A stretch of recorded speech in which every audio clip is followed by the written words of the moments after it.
because our spirit guides reside in our subconscious. You want the big guns. You want 10th dimension and beyond. You want the light frequency and beyond.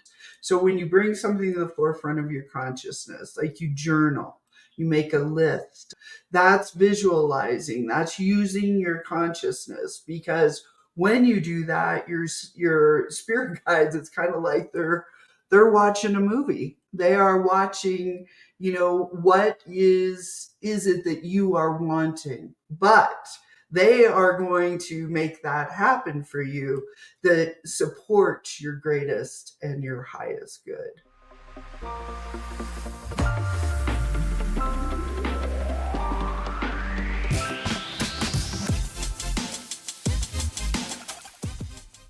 Hi, everybody. I'm Jen Bushman, and you are on your superior self.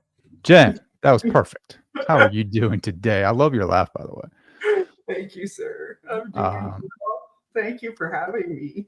Absolutely. I have to have the great and powerful Jen Bushman on the show. I mean, you're just so, your energy is so attractive. Like I saw you on a show, and I was like, I need to have her on. Like, I just feel like your story is unique in the sense that you've had these powerful psychic abilities your entire life, and then later on discovered that it was actually psychic abilities and not like, some type of psychoses. So I know that was pretty wild. Yes. I know, right? But people should feel comfortable in that it happens at different stages. It doesn't need to all happen at 26 years old, right? Like it can happen later in life, and it's okay, right? Yeah. And that if you do have these kinds of experiences, to understand that a lot of psychic ability does ride that cusp of mental illness, or what we deem as mental illness. And we need to get more comfortable talking about it, embracing it, accepting it, exploring it, because it's fascinating. Sure. So before we dive into it, I want to know, how do you experience everyday reality? How do I experience? I love it. I love it now. I love waking up in the morning. I'm excited, and I love living. It hasn't always been this way for me, guys. It's been a struggle, and now I love waking up. I love living. I love people. I love working with folks. I love being a part of their journey. So, yeah. That's beautiful. So it hasn't always been sunshine and rainbows. Like, you struggled a lot in your life, just, I guess, fitting in or trying to find your way and meet society's expectations and rules and norms. But you've always been, I feel like, and I'm not projecting, I'm not trying to project on you, but I feel like you're different. You're unique. You have these abilities. And so, like, society said you had to be one way, and you were trying to fit into that mold. So the suffering and the anxiety came from that, trying to fit in. Yes. Why don't we give some people some context? Because I absolutely love the monkey story. Oh, the monkey story. When I was 4 years old, actually, it was 5 years old, because I turned 6 in December. So I was going into kindergarten that fall. But that summer, we were hiking up in the Pacific Northwest, up on the Olympic Peninsula. It was my family of 4, and we were with family friends who were 4. They had 2 children as well. So it was 8 of us, and it was my first backpacking trip. And we were hiking out to the beach, and we were on this trail of planks. There had been a storm, and it had unearthed a lot of like a longhouse and some artifacts. So the kids from Washington State University, the archaeology students, were out there and digging. And so anyway, we were going to go and check this out. And I was leading the group, and I noticed that there were monkeys in the trees. And I turned around and said to my father, and, our friends, I said, you didn't tell me there were monkeys in the trees. And they were like, Jen, there's no monkeys in the trees. And so I was like, yes, there are monkeys in the trees. And what it turned out to be was two juvenile Sasquatch. And I had seen them. I kept saying, and I was challenging my father and our friends, and was like, no, no, no. And but when you're that age, your attention span is that big. So then I was involved trying to tie my shoes, get my socks to stay up. And so I got separated from the group. They were just ahead. I wasn't like really separate. They were just moving ahead. And I looked up and there were the two monkeys, which were juvenile Sasquatch with their mother. And I know it was their mother because she looked like my mother, but she was lighter in color. The juveniles were, they were more of a dark brown, reddish dark brown in color in their hair. I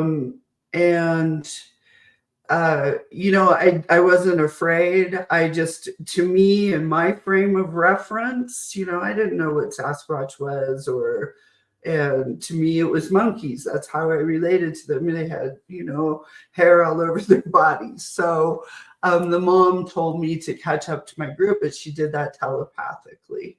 Catch up with your family, because I wanted to play. I was like, oh my gosh, this is so cool. How you are when you're a kid, you're just excited for everything. I was not scared, and so fast forward, the juveniles are my guides. They are part of my guide team, and Rosie is their mother, who is the Sasquatch that I use in my healing practice.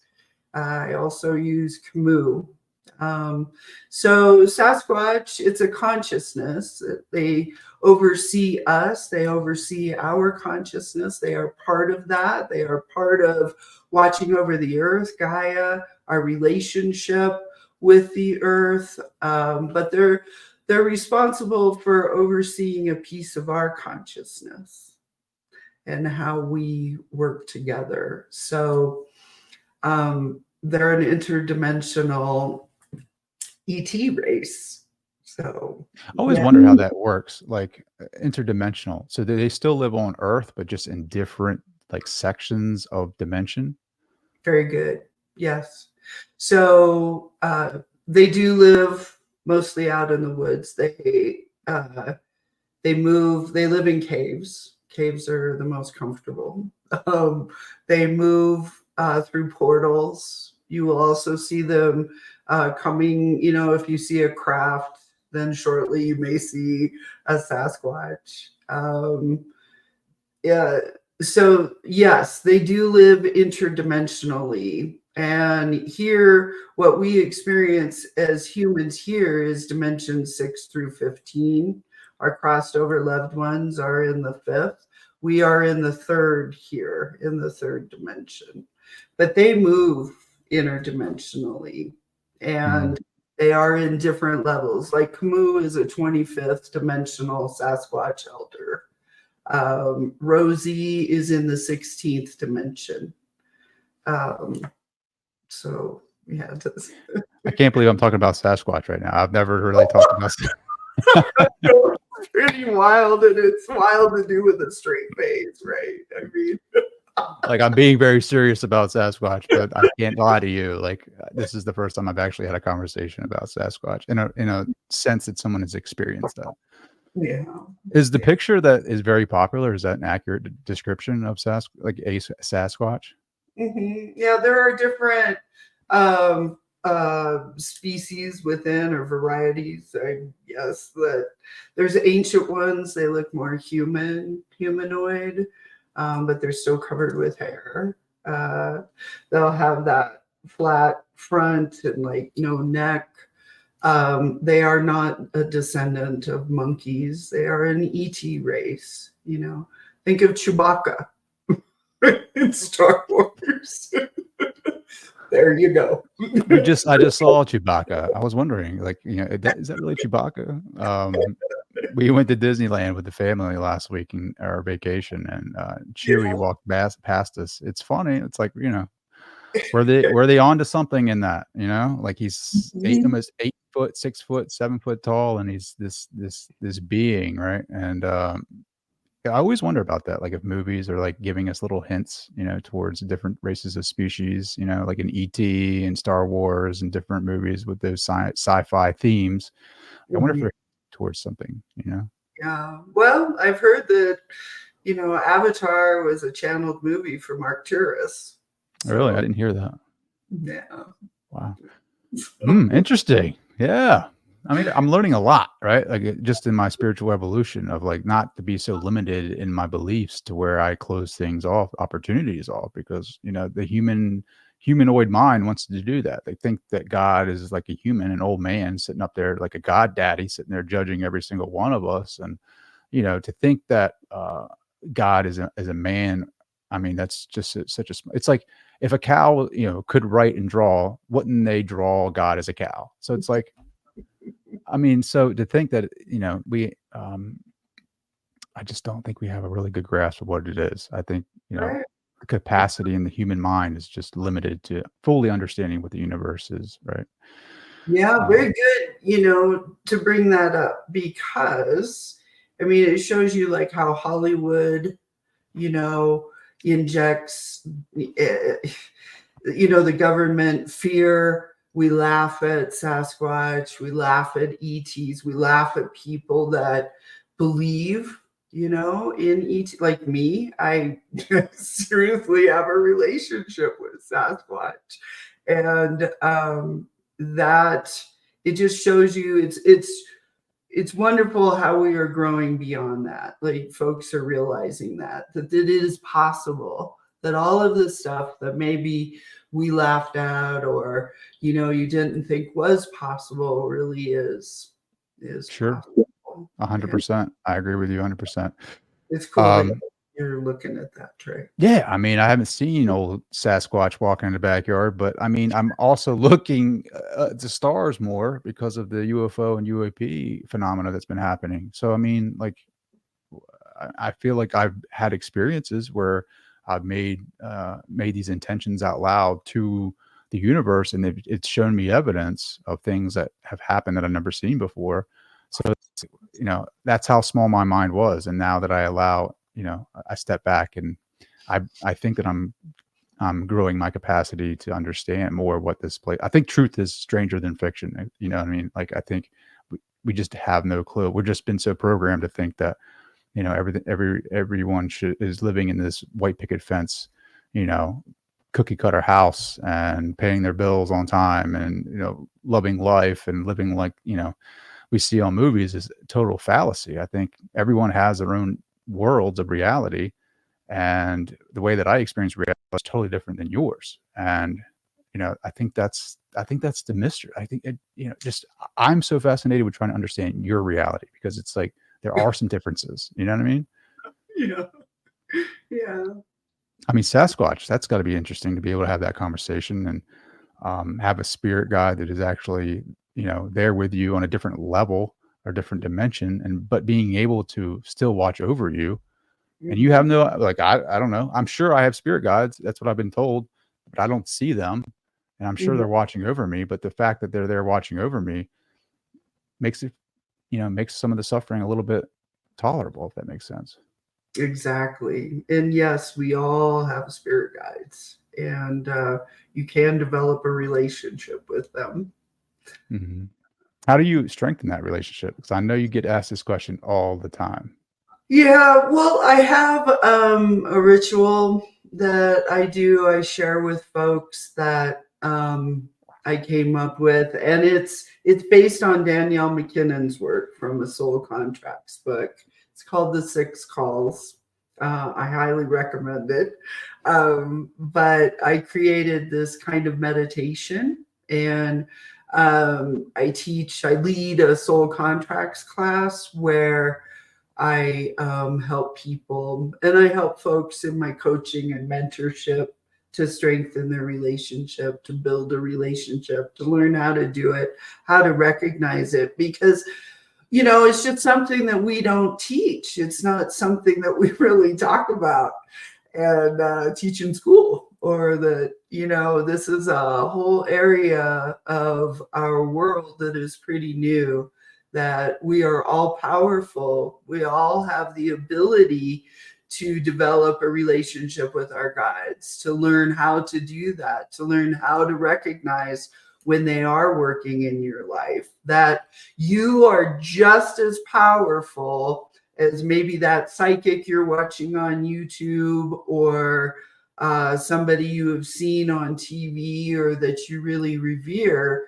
You are just as powerful with your abilities as that person or the next guy. We're all equal in that, right? I think that's so fascinating. But Yes. what I wanted to talk to you about specifically is like growing up with your gifts and trying to fit in this mold of society, what society says is normal. Like, can you Mhm. talk about the effects of that and some of your experiences? Yeah, you know, I grew up, in no way am I like blaming my family or harbor any, um, you know, dislike or anger or deep-seated rage, resentment. But it was difficult growing up with my family. But it's soul contracts, you know. Soul contract work is about us living in the third dimension, which is all about emotion. Our whole life is experienced through emotion and you know, synthesized, filtered. But this is how we rise, we grow, we ascend in the third dimension, is through our emotions, which is through our relationships.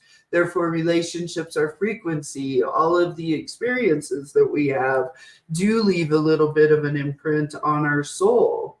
And so the whole point of us being here is to work through our soul contracts, and it explains what is it that is being reflected back to you from the universe, from God, from source, whatever you want to call it. What is being reflected back to you, that which you need to learn, because that is the universe. We are set up in the kind of this light and dark. It's not evil and good. I don't see it like that. I don't see like demonic stuff in that kind of, I don't go to that place. I just see light and dark. Because if we don't have the darkness, then we can't measure our progress in the light.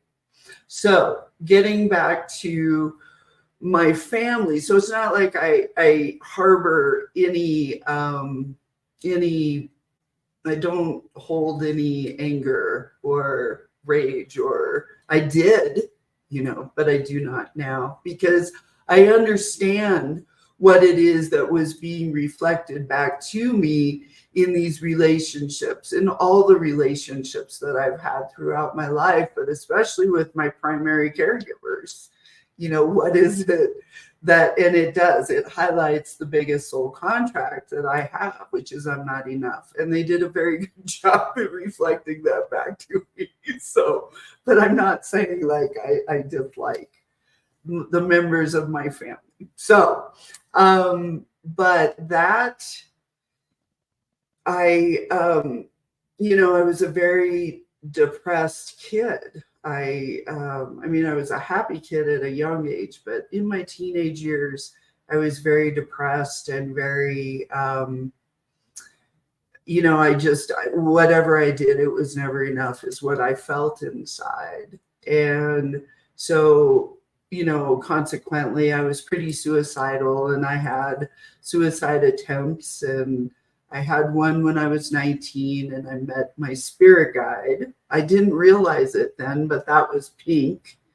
Pink Carmingia is one of my guides. And then I met another one when I was 22 in physical form as a person. So, but, you know, I was always different, you guys. I could see things, I knew things, you know, knew things about people. I would feel the frequency of rocks and trees and plants. And I just lived in a very kind of a different space that I could never really talk about with my family. I didn't have like a grandma that I could talk to, and when I did try to talk to family members, I was just labeled the black sheep. And one family member told me, there's no way that you're psychic, that's your brother, that's me, not you. And I was like, it was just these kinds of messages that I got. So I believe that I was delusional, because my spirit guide, I would see pink later on in my life, like standing on the beach when I moved to Hawaii. There he is in his black and red checked flannel shirt, standing on the beach. And I'd be like, there's that guy. When I would have moments in my life where I would be struggling, my guides would show up. And I thought they were delusions. So that was kind of a struggle. Sure. I'm sure it can be, right? Like seeing things in your reality that are popping up that you are not sure if they're real or not. I'm sure there's a ton of people that experience this. And what are your thoughts on that? Like seeing different dimensions, and then like, do you think everyone sees different dimensions and we're just mistaking it for psychoses? At times, yes. And I believe that some people do, to tell you the truth, I was very comfortable when I would be, I had been in the psychiatric hospital a few times, I would volunteer to go because I was just so depressed, and I felt so different, you guys. I mean, the way I processed and what I could see, I just didn't understand. So I really thought I was delusional. But when I say that I was quite comfortable there, I was, because this is where I found people that were like me, right? I mean, there were genuinely some that were delusional, who suffered from this chemical imbalance. But there were quite a number that just couldn't handle their reaction to their gift.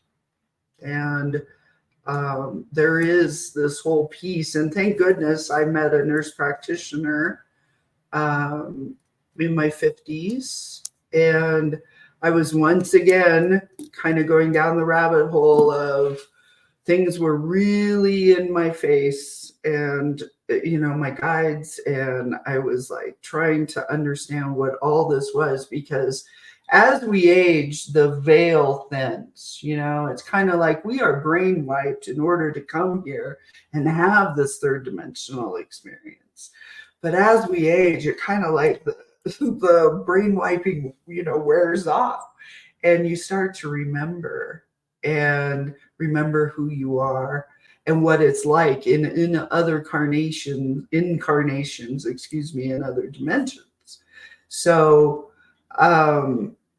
that was really happening for me. And I had gotten this new therapist, and I went into him, and I had my list of meds, and I was like, okay, I think if we tried this and this and this, and if I have 4 electric shock treatments, I'll be good. And he just looked at me and he smiled, and he just shook his head. And he said, Jen, you are the sanest crazy person I've ever met. And he said, have you ever thought you were psychic? And when he did that, I was like, oh boy, here we go again. Now, I think I'm delusional because my mental health practitioner is telling me that I am psychic. And, I thought that was playing in with the delusion, but no, he said, I know you are because I am. And it changed my world, changed my life, you guys. Everything fell into place.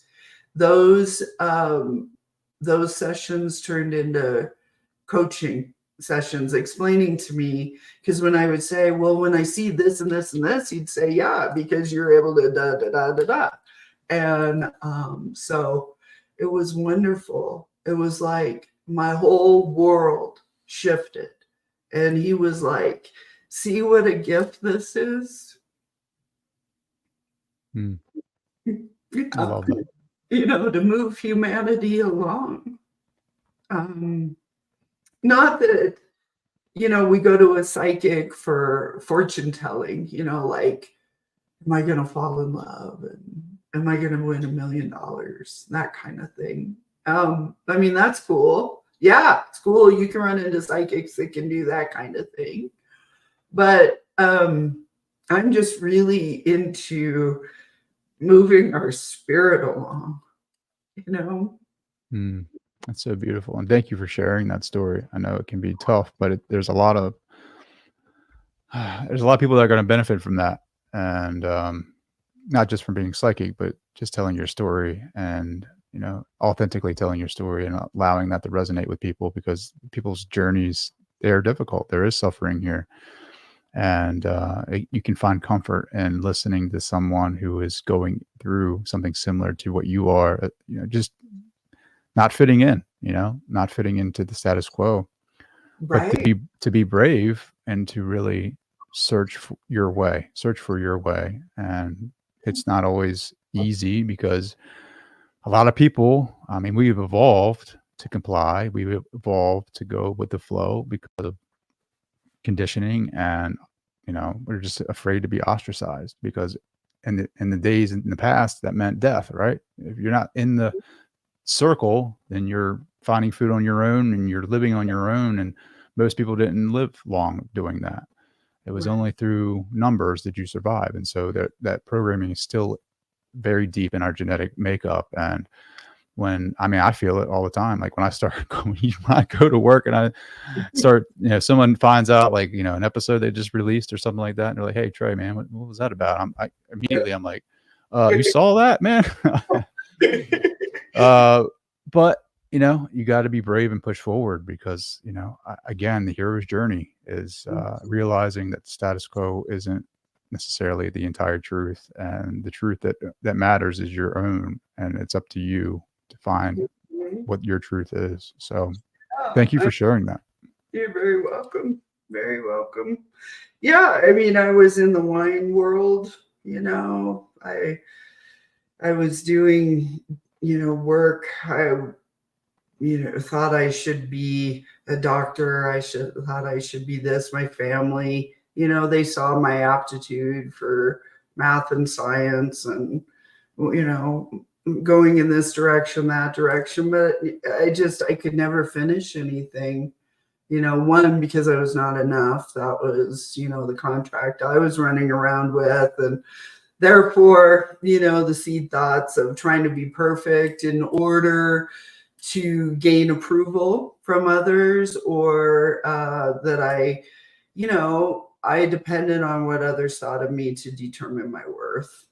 And so those things can get in the way of really living your purpose and bringing abundance into your life, right? And you will struggle. And I struggled. I was always trying to be what I thought, I was projecting what I thought others wanted me to be, but they were telling me, my family really wanted me to fit into one of those slots. And so doing what I do now, which is the happiest I've ever been, which is the most abundant that I've, the most abundance I've experienced. But I'm not just talking like financially, I'm talking about just, my gosh, I love getting up in the morning. I get up at 4 a.m. and I just, and I'm meditating and doing my thing and getting ready for my day. And then I get to work with people and do exactly what I'm meant to be doing that I love. And I know I am, because just the fulfillment, that is the flow. When people say, oh, fall into the flow or be in the flow, but the flow really is doing what you love. And so yeah, life is very different now. Can I just say that I appreciate you 100%? Like, I just feel like I just need to tell you that. Like, I appreciate you. Thank you, sir. I appreciate you, like, opening yourself up and just sharing that, because I feel like it just hits, Yeah. What does it mean to be psychic? Like, what does that mean? Like when your life, your reality, and how you experience it, right? Like, what does it mean to be a psychic? Well, for me, there's all kinds of pieces. So, you know, like I know the weather before it comes. I have dreams and I see things in the future. I sometimes I will start writing, and then pretty soon I am off in colors, yellow and pink and blue, and I'm writing messages from spirit. When I do my readings with folks, you'll watch me. I'm just writing because I'm getting hits about, what to say or what needs to be said. That's just one piece that will happen. I'll be walking down, that happened down in Albuquerque. I was walking down the street and I was in downtown. I've just recently moved to this area, and I'm looking up and I see what it looked like 200 years ago, about 150 years ago. And I'm there, and I tripped and I broke my rib. That kind of thing. When I tended bar, oh my gosh, I would know, people would walk in and I'd know their life story. I'd know what they were going to say. I could see if there was abuse between a couple, and I would help people, leave situations. So, do When you I ever think about becoming a meteorologist? Because I feel like you'd be more accurate than what I get. I know. So, how do you see those visions? Is it like a movie screen? Yes. So when I do tarot, I love tarot. But for me, when I use the tarot cards, it takes me off into a movie and I can see. For me, it's just very different, guys. It's like living in an alternate reality, and slipping in. So the first thing, and like I work with kids who are psychic, and more kids are being born that are psychic. They're very different than us.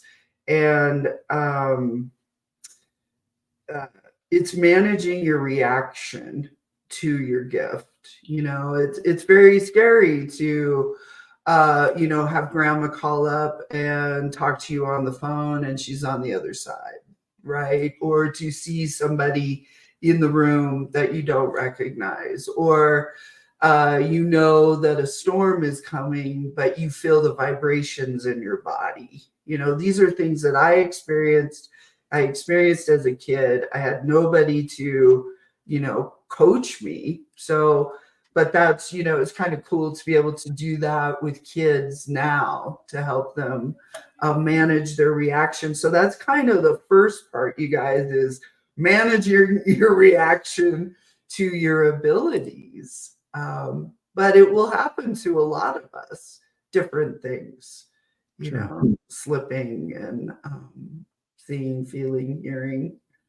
Well, what's the difference? You said something earlier about fortune telling. Like, what's the difference between fortune telling and giving someone a psychic reading? Well, that is fortune. That is a psychic reading, is fortune telling. But it's also, the readings that I love to give are the different dimensions of a person, or seeing where they were incarnated before, in what dimension, and what it was that brought them back to the third, like what the soul contract is, what dimension they were born in determines, kind of some fundamental traits of who we are.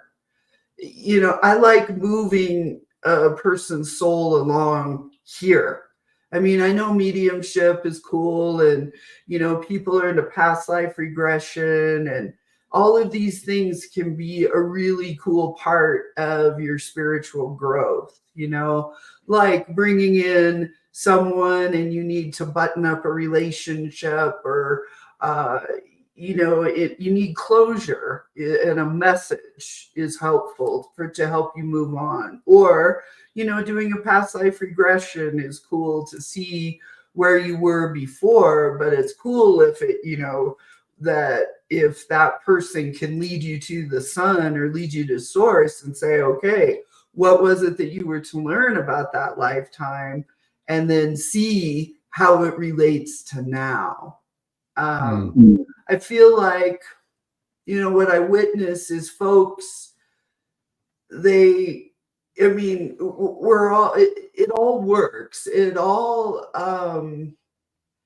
plays into our growth to experience these different facets of healing work or psychic work, or but I like to work with the here and now.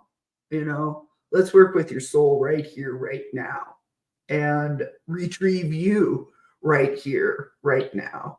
You know what I mean? Sure. So that's the kind of work that I enjoy doing. But there are many facets to psychic work. There's mediumship, and there's, the Akashic records, hanging out in the Akash, and seeing your past, your present, your future, where you've been. Quantum healing is very cool. So many modalities. Sure.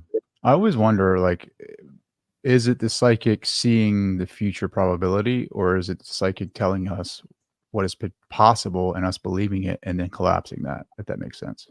Boom. Very good, Trey. I like how you said that, because that's going to the eighth dimension. The eighth dimension is about the possibility of us. It's where the Akashic records lie. It's where that library lies. It's our past, our present, and our future all in one point, but it's on a circle, right? That's time. So it can change. We have free will, and we're supposed to. In the third dimension, we're supposed to choose our lives and make choices so that we can experience our contracts. Going to a psychic to tell you who you are, that's not always in your best interest. You want to go and yes, it's good to get a reading to see the possibility of who you are at that given point at that given moment, but it's not all of who you are. So like when you go to a psychic and have a reading now, and then 2 weeks later you go to someone else and get a very different read, you may ask a similar question and get a different answer. And it doesn't mean that they're wrong. It just means that that's what you have to understand that we are doing. We are in the eighth dimension when psychics, healers, whenever they're tapping into who you are and matching your energy, it's in the eighth dimension, the possibility of you. So can you tell if someone goes to, or can you tell if someone frequently visits psychics? Can you see that in their energy? Oh, yeah. Yeah. Is there holes or something like that? Or is it like, how do you know? Well, and that's what I really want folks to understand, is that your spirit guides are not your parents, not like they can't be your guide crossed over and they're your spirit guide. I don't mean it like that. I'm talking about they don't micromanage you. They're not following you around, telling you who you are and what to do. And I hear that from folks like on YouTube, and I see how that perception can get skewed, that folks think that, oh, psychics are always in the world of their spirit guide. Like their guides are constantly, no, go right. No, here, go left. No, choose that for dinner. No, do this, do that. And it doesn't work like that. We are meant to choose so that we can experience our reality, to see what it is that is being reflected back to us. Can I see? Yes. So because of that, I can tell. You can just read it in someone's energy. It's not like holes. It's just kind of a non-trust. I feel it when folks don't trust in their guides, when they don't believe. And I get it, because folks don't see, they don't hear, they don't know. And if we don't have that kind of evidence-based experience, then how do you get to trust? First you need to get to belief, then you can get to trust. And that takes a while. So Well, I don't blame them necessarily. I mean, I do that too, right? Like I want evidence, like give me some evidence, right? exactly. Well, what is some evidence? Like if you're doing that, if you're collapsing those potentials, those timelines that you're believing will happen, like what will show up in your reality to where it is pointing you towards that? Where it's pointing you towards belief and trust, paying Yeah. attention, that when you do ask a question, generally it is that first knowing that you get, even if it's your voice answering your question. Like, okay, should I move to should I move to Alaska? And that first knowing that you get of yes or no, and then maybe a reason why. And so folks will talk themselves out of it, thinking that's their ego. It's them talking to them, ruminating. But no, pay attention. That is your guides. You'll feel a tingling in your body. Maybe when you ask questions, start to pay attention to, does your crown tingle, or maybe your third eye, or on your shoulder, or, somewhere in your tummy. Or you start to notice that there's these physical reactions, because we need that evidence, right, to believe. And asking for in your dreams, please reveal to me in a very gentle way, what it is I do at night, or should I move to Alaska or not? And your guides will, when you start to really talk to your guides, when you bring something to the forefront of your consciousness, because our spirit guides reside in our subconscious. Now, our crossed over loved ones are not our guides. They give guidance, but they are not our guides. You want the big guns.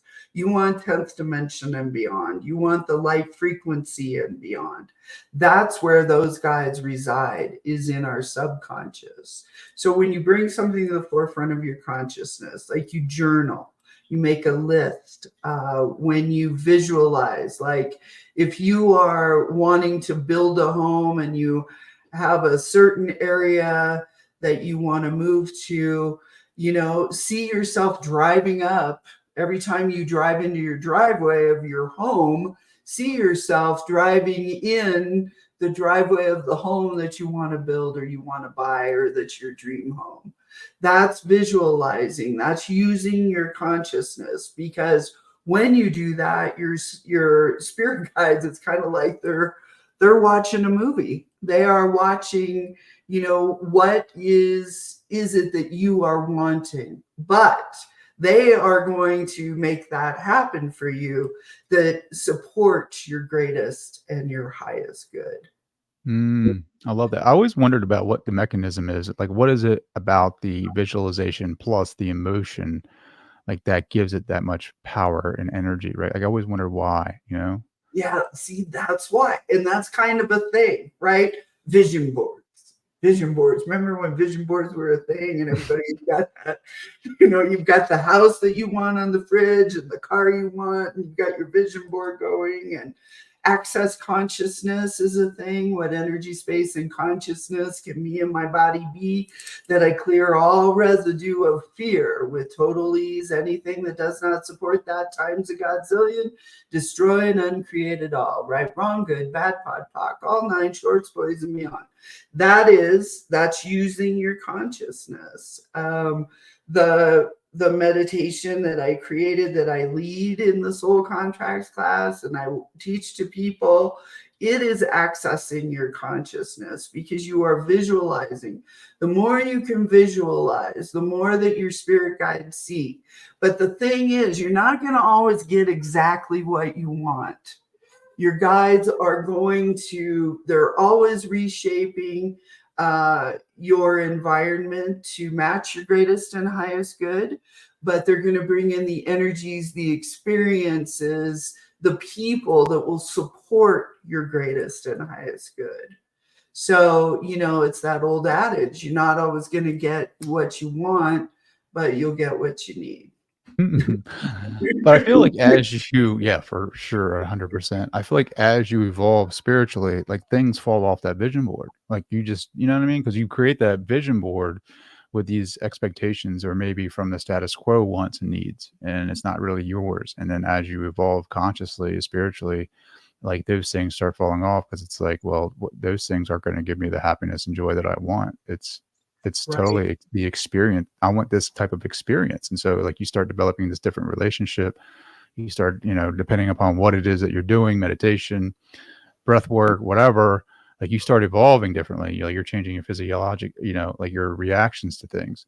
And so Yeah. like as you meditate more, your heart expands more. And so I I'll be watching a movie with my children and start tearing up over the ending because it's like, what is going on? Like I'm connecting with this on a different level. Like I don't know what's going on. I mean, the old Trey, but again, that's the status quo too. Like men don't cry, right?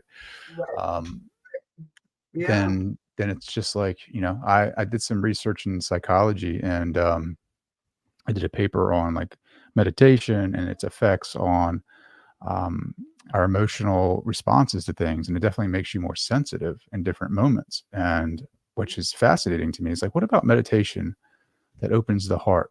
I don't know. What are your thoughts on that? Yeah. See, I love that you brought that up, that, taking it from a vision board, these are the things I want. But the more that you develop spiritually, the more that you have a spiritual practice, like spiritual hygiene, that those things kind of fall off. That reality kind of shifts where it becomes more about being here now, being in the energy, and it's about the feelings. So if you focus on what is it that you want to feel, right? So like say you want a relationship, you've left a relationship, you know that you don't want a relationship like that relationship, but you don't know really what's coming or you want, but you have this vision or these entertainings of what is possible. So focus on how you want to feel. How do you want to feel? When I talk about me loving waking up in the morning now, where before I just wanted to put the covers over my head and just die. I mean, I spent a lot of time in suicidal ideation. I wasn't going to, act on it, but I really just wanted to disappear and disconnect. But now, so when I think about where is it that I want to move, like when I moved down here, I knew I wanted to move to New Mexico, but I would have been open to anywhere. I would have gone to Montana or whatever. I just knew I wanted woods and trees and I wanted to be out in the woods. I didn't want to be in the town, in the city. But it didn't really matter. What I wanted was safety and connection and to feel that connection with the earth. To me, the woods is a big deal. I love being in the woods. So, but focusing on how you want to feel, like if you want that new relationship, I want to feel appreciated. I want to feel loved. I want to feel adored. I want to feel celebrated for who I am. I want to do that. I want our coupling, right? That we are better than who we are. That from that all is possible, right? Not less than we are. Hmm. Focus on that, not on, okay, he needs to have these features or meet this particular checklist. So it changes, just like what you're saying there, Trey, about it opens up. Meditation is taking you into it's a deeper energy. It's a more expansive energy. Sure. And bringing that energy into the body. Everybody wants to run away from the body. They want to go in meditations and sit for hours in the mountains and be there in this bliss. But it's like the reality is you have to be here in this place. And like Yogananda, he wanted to run away all the time, run away to the mountains and become a master. But Right. his guru was like, nah, bro, like you got to keep going back. I mean, he spent a lot of his time here in the United States trying to. Can you imagine? I'm just like thinking about this now, like back in his day, like walking around like New York, LA. Well, maybe LA was more accepting back then, but like walking in his traditional garb, talking about consciousness back in the day when I don't know how many people were doing that. He may have been the first, like in the United States, talking about self-realization movement and the resistance to that. And and this is a time when Christianity is thriving in the United States, and he was a man of color. And I mean, just all the barriers of entry in that in itself, and coming over on a boat in New York or wherever, Boston, wherever he was at. And in the wintertime, like experiencing that coming from India, which is a lot warmer than Boston in the winter, and like walking your path and having courage and speaking your truth. And I don't know, just so much bravery in that. And I feel like it's so easy to fall asleep and to go back into the status quo and just work to pay your mortgage and work to just pay the bills. It takes bravery and courage to be something different that no one's ever seen before. And I encourage everyone listening, if that's you, if that is your calling, follow that. It could be scary. I'm not saying there isn't going to be suffering in that, but I feel like it's a slow death if you don't. Exactly. Be who you are, yeah, I just, there's nothing else that I can be now. Just to be who I am, and with Sasquatch and ETs and the frequency of rocks and doing. I'm surprised you're not living in a mountain somewhere by the caves with Sasquatch, in the family. I am. Yeah. I do. Well, I think you got the best of both worlds. You got the UFOs and UAPs in New Mexico, and now you have Sasquatch. And I've never been to New Mexico, but I hear great things. Mm-hmm. Yeah, it's the energy of the rocks. I mean, you're basically in the rocks. Mm-hmm. Yeah, I could live in a quarry. Yeah, sure, very happily. How do you know if someone's psychic though? Like that's been like chirping in the back of my mind, like when your counselor or therapist said to you that you're psychic. Like what were the indicators or markers that you were psychic? Can you see can you see if people are psychic in your reality? Well, we're all psychic, but you mean, can I see? So how did he know that you were psychic? I guess is my question. Oh, you mean, okay, my therapist. Well, he just knew by everything that I was speaking of, he could see.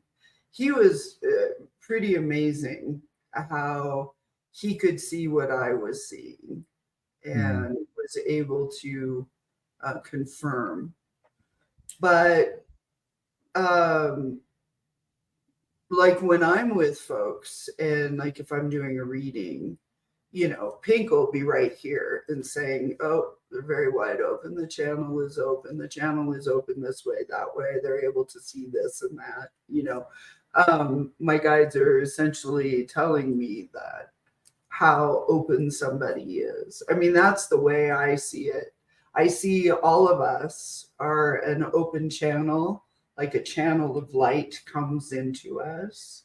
But then I see your body and I see it looks kind of like Swiss cheese. And if your holes are plugged up, and then those are contracts or contractual energy that is stifling you from opening up your channel. The more that you release your contractual energy, the more that you move the crap of your life off of your energetic sphere, the wider your channel becomes and the brighter, the more open it becomes. Does that make sense? Sure. Yeah. Well, the contracts, are these contracts reworkable? Are they just static? Like, can we go back and change them at all? Like when we become aware of them? So when the way I see contracts and soul contracts, it's about energy, and soul contracts in this particular arena, it's the contract between you and source, or you and God, or you and spirit, or you and the coffee table, however you want to describe, your higher power. That contracts are not between you and another person, that it really is between you and spirit. It's just through people, it's through our relationships, what it is that's being, that dynamic of what it is that's being reflected back to you, that which you need to learn. So those contracts, yes, it's like they can be released. The whole point of soul contract work in this particular arena is about moving that energy off of your energy sphere, your energetic sphere. Sure. Does that make sense? So like, yeah. If I'm not enough, right, that's my contract. And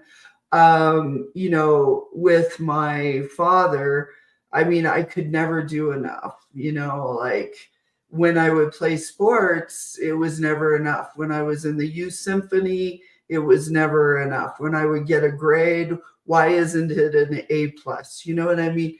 I mean, it wasn't like he was trying to do that, he didn't realize who he was, but he did an excellent job at reflecting back to me that which I needed to learn. So when in my own contractual energy, how you go through a series of steps to realize what it is that was being reflected back to me. And then there's different meditations that you can use to push that energy off of your sphere. So I don't even think about it anymore, you guys. That's you get to that place where any trauma in your life, any traumatic events, and I've had some, I was raped when I was 14. Things with my folks there was abuse there, and that left, scars or serious imprints on my soul that I transmuted. What becomes is that they are not the glasses with which you peer through that determines your reality. It becomes part of your history. And it's so that it's off of your energy sphere, so that you do rise, you do ascend, and you're not coming back and reworking the same contract, right? You have a contract of not being enough in the last lifetime. This lifetime is going to be a little more intense if you don't work it out before. Really? Yeah. Wow. So it gets more intense the more that you neglect to work that. That's it. Yeah. Fascinating. Yeah. Jen, I could talk to you for years. Yeah, it's fun talking to you, Trey. How can people connect with you? How can they contact you? I know you're booked out for 5 years now. You got a waiting list. Yeah, I am booked until next year, but I do teach classes, and I'll have a bunch of classes coming up at the beginning of next year. So, but my website is jenbushman.com, or you can email me, jen@jenbushman.com. But yeah. Lastly, I just want to ask you: is there anything on your heart that you want to share with the audience right now? Just to understand, it is all for a purpose. The whole point, it's you. That we are struggling, kind of in our world. Everything is pretty divided, and it can seem very frightening and scary, but that there is this love. There is a reason for it all. That if we don't have that darkness, we don't see our light. We can't measure our progress in the light. And that we are doing a good job at growing, because in order for things to be so paramount right now, it just shows the progress that we are making in the light. And so take heart there. Take heart, baby. Take heart. Jen, Yeah. thank you again. Thank you so much. I really appreciate it.